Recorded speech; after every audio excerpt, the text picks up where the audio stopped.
Well then, I'm Theron Ramacharaka, as usual. This is about individuality.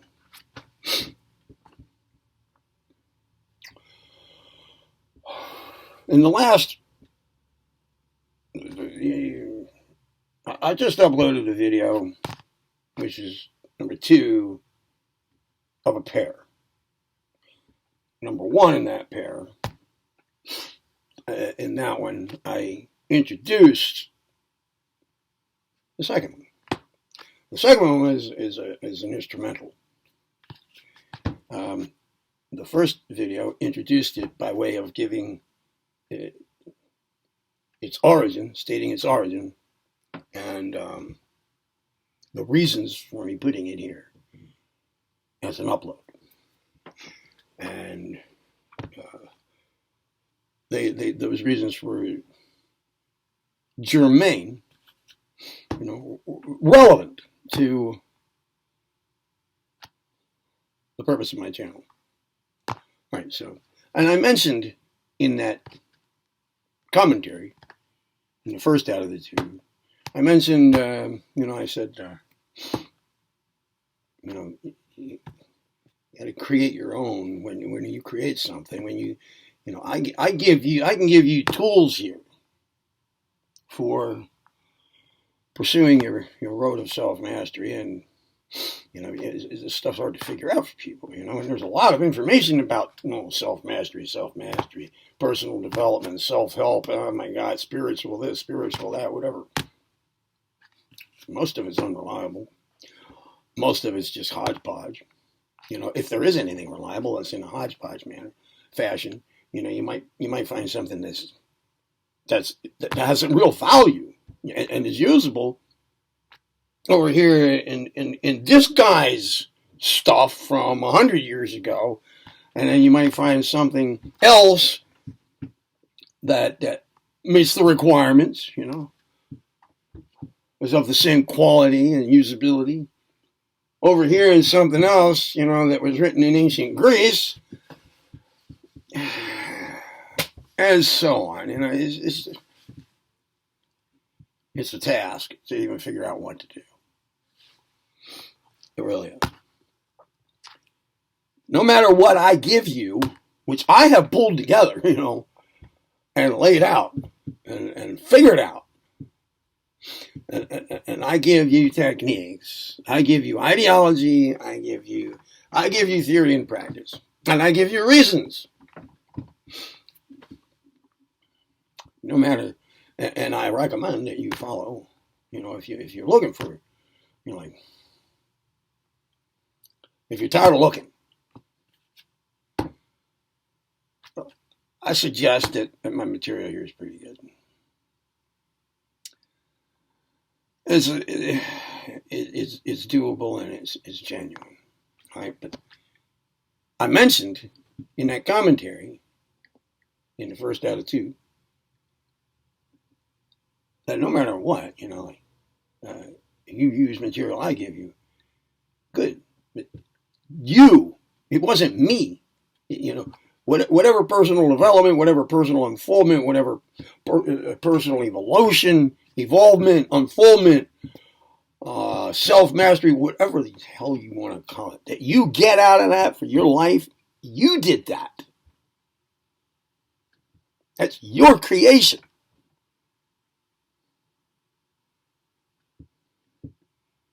Doesn't matter where you got the material.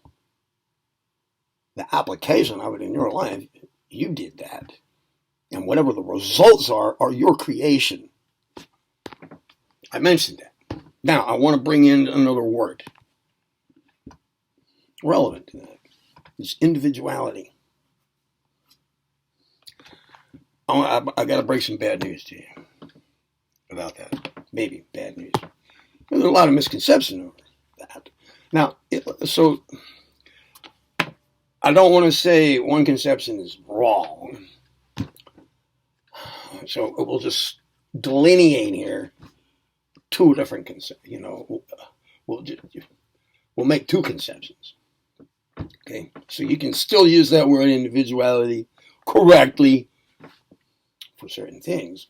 I just want you to know that it might not apply to all that you think it does. But, I'm going to tell you the other way to use the term, and this might come as kind of like bad news to you. Shocking.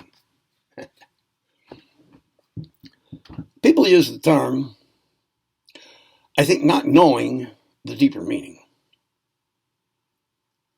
People say, well, you're a true individual, or each individual must find his own way. You're all individuals here. Kind of like meaning, or you're one person, not two. And that's about as far as that goes, really. It kind of gets mixed up with this other idea, I think.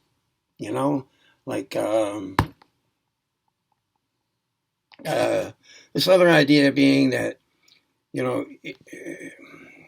like a teenager, a parent might say, well, he's searching for himself, He's trying to work out his individuality. I mean, he's got this paper clip hanging out of his ear, and he's got spikes sticking out, and he's got his hair weird and shit. He'll get over it. It's a phase. He's searching for who he is. He doesn't realize, my child doesn't realize yet that in all these, extravagant attempts, these extreme attempts to express individuality, he's really just being part of the crowd. Just like following the fashions that his friends were following, and he doesn't realize yet that that's not really being very unique, very individual. People get this idea, you see that is pretty much, that the use of the word individuality in that kind of a context or any similar context, like, when the teacher at school says, now you folks, class, you're all individuals here. You kind of get this idea that that's as far, that covers it all. That's the extent of what it is to be an individual. Like, make you, don't be like everybody else, be an individual, be your own person. Yeah, well, okay, fine. I'm not going to say that's wrong. I'm just going to say that's limited. Very limited. Because I'm willing to bet that if you, whoever you are, have this notion from that kind of a connotation of the idea of individuality, being an individual, is that, and that you, therefore, you're an individual, you have established your own individuality in this world. You don't do everything like everybody else. Not everything. Like the neighbor mows his grass this way, and I mow my grass that way. So, I have my own individual way of doing things. My name's not the same as the guy next door. I'm an individual. I've found myself. So I don't have to go around. Trying to prove that I'm different. I'm an individual. Look, the use of the term, the idea we're after here, with respect to personal involvement, true selfhood, especially here, you're not an individual. You have not. I'm just willing to bet here. I mean, I could be wrong. I could be saying this, and the first person who hears me say this, I'm wrong about it. But that would be a pretty far-fetched thing. That's a rather remote chance.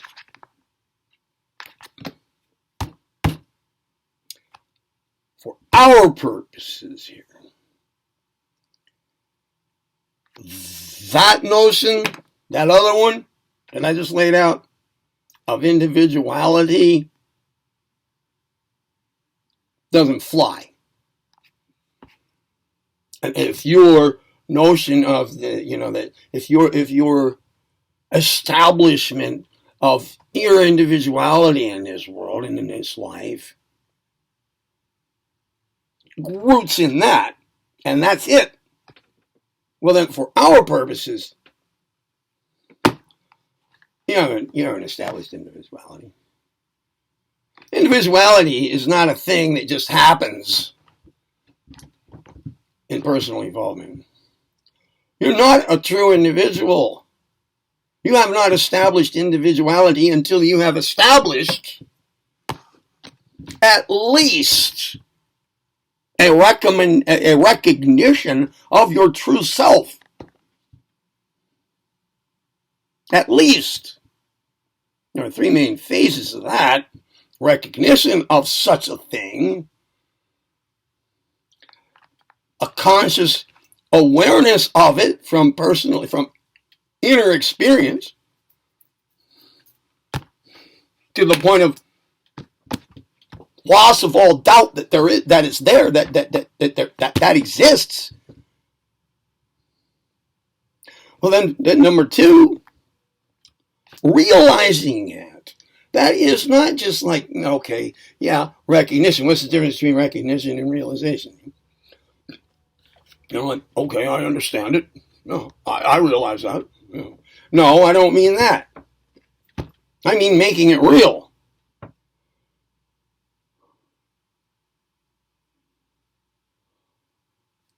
Realize it. Establish it. Make it real. You had to notice it first. You had to recognize it first. You had to get a grip on it first. You had to come wrap your mind around that thing that first. You had to experience it, become aware of it, right? But then you have to make it real. In other words, it wasn't really real in the first place. Although, now there's a difficult point. Here I'm at a difficult point. And I have not really yet figured out exactly how to say this. I've worked on this one for a long time. It's there. Yeah. Always been there. Always has. Right there. Yeah. As a potential. That's the best way I can put it. It's not actualized. It's not realized. This very point right there is why,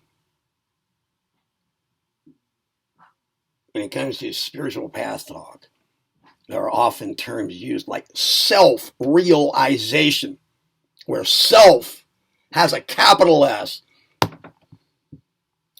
or self-actualization. And I'm not talking about the way it's typically used in the psychological community either. You might have this, the Center for Hope and Healing or something, and the shrink there, the counselor there, the therapist there that you've got is kind of like maybe a New Ager, I don't know, maybe, has read a few books on Buddhism or something, and uses this term, like, I'm going to help you self-actualize. Chances are, no, they're not doing what we mean by that. No. We're talking about the actualizing the potential that's there. I mean, bringing your true self bringing it to bear. Making it real. It's like making it actual. You understand the difference between potential and actual? Yeah. It's there, but it's up to you to make it real. It's not just automatically like that. It doesn't just happen.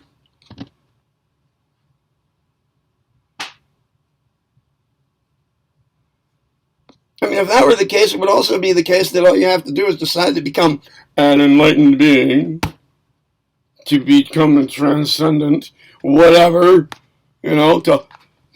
to enter nirvikalpa samadhi, and then you just do it because you decided on it, or there's a certain point in your life in which it just happens. It's not like that, right? Yeah, well, neither is, yeah, right along with that. Coinciding with it is a corresponding thing, and that's called true selfhood. And right along with that goes individuality, becoming a real individual. This doesn't mean something like being different than everybody else or some teenage notion. No. Or, like no longer having to prove who you are in the world. No. Like you're a grown up now. No. You can keep that use for the word, but just realize the difference. I mean, don't make yourself an oddball in dialogue with other people. Go ahead and use the same old word that they do. But just realize that what most people mean by that is not all there is in association with that thing. So just like there's a false ego and then there's the real thing. There's also this kind of like false individuality, this like lower plane notion of it, and then there's the real thing. Maybe you didn't know about the real thing in connection with this idea of being an individual. But until then, until this idea of being an individual, a true individual, coincides with the establishment of true selfhood. At that point, you have established your individuality in the cosmos. If your individuality is rooted in your false ego, then it's not the real thing. Get it? You understand? So we're not after that kind of individuality. And what's that have to do with creating your own thing? Well, that's something you have to create. You have to make that. You have to establish that. And that's the only way to not be part of the herd at the deepest level. You can be part of the herd at any superficial level after that you want, because your body, your whole false ego structure, the things that constitute it. Once you've established your true individuality, your true selfhood, as a true actualized, actual real thing, manifested self. You've claimed your own. That's your creation. You do that. You bring it out of its latent state, its potential, out of this little hiding place inside it, and you manifest it. You make it real. That is when you proclaim your true individuality. Pretty much the same thing. Really, just two different ways to talk about it.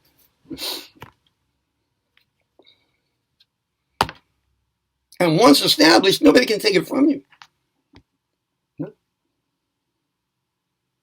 No. Now, this is a very important thing because that cannot be hijacked.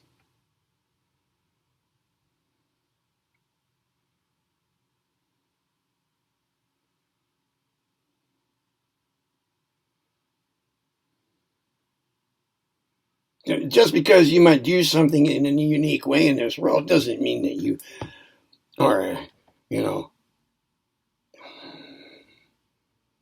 a true individual, as in, you do things differently, so you have your own individual way of doing things.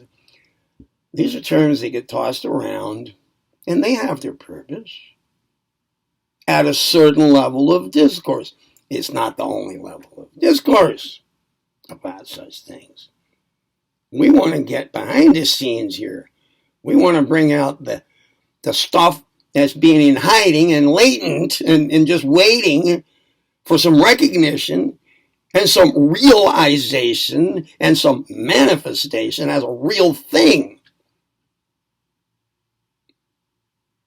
Do you think that, if you have a notion that you are an eternal being. Well, that might not be true. You're a very Atma. You're very whatever there is that may carry through from incarnation to incarnation can be annihilated.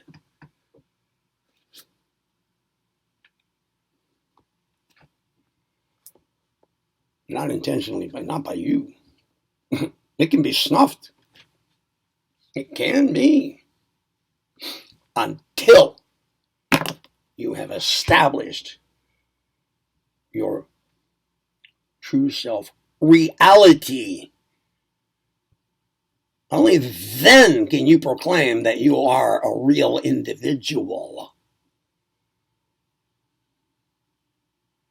Until then, it's kind of like a false thing, a false idea, you know. And your entire life, inner and outer, is shifty. Nothing rock solid. Nothing lasting, really. There's nothing truly permanent about it. Regardless of what you've heard about, the constitution of the complete human, the human being, all the way to this thing that it never, it cannot be destroyed. No.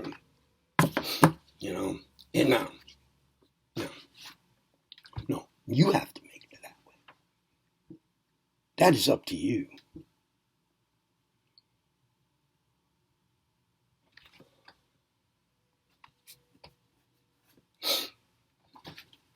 Nobody's going to do it for you. No. And in a sense, if I want to be very, very conservative about this idea, or is it liberal, whichever, if I want to be strict about it, rigid, I would say that there's not much that you really have control over. There's nothing really individual about you at all until then. No. You're part of the herd of ignorant people, people who are fooled and deluded and confused. Always on shifty ground. Your entire life castle has been built on sand until then.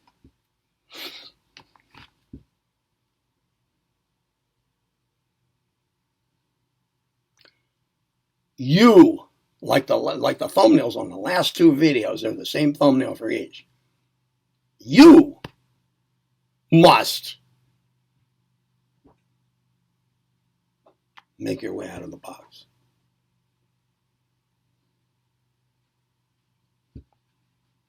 You must break out of the box. You. Nobody's just going to just come along and do it for you. Or it's not just a matter of time. Not in your life.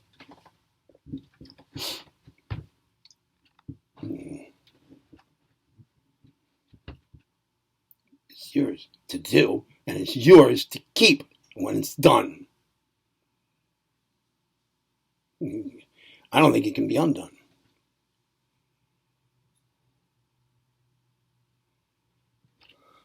I just wanted to clear that up. It's a common misconception, and making this delineation here, like singling out what we need to be understanding here, as opposed to the pedestrian, run-of-the-mill, mundane ideas associated with these terms. It's important here because it helps us to understand what we're doing here. It's another way of talking about it. It's at least, it has that value, at least here. At least. We need a comprehensive picture of affairs, and we need a comprehensive approach because we have a comprehensive thing to deal with and to do. We're after three main things here in life, in our existence, in this kind, in this universe. We're after consciousness. We're after bliss. And, three. I said three. Consciousness, bliss, self-knowledge. There are a few others that may be grouped in there. I've kind of like picked out 7, but those are the 3 core. I would put love in there, but that comes along with the others. That love is kind of a conglomerate thing. But love, ultimately, is at the root of the circumvention of consciousness hijacking. And pure love is a requirement to get all the way, to make it all the way, to get all the way there. You're not going to establish true selfhood, true individuality without it. It's a requirement. But the things that you're really after at the deepest level, as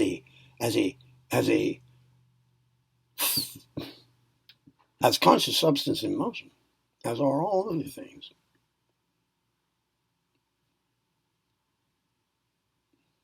And you're pushing for, you want consciousness, self-knowledge, and bliss. You're not going to have them fully. No. You may start to actually experience what those are really like. Not just some mundane notion of them or approximation of them, until you have these other things realized as well. Realized. Make them real. Okay. I'm Theron Ramacharaka.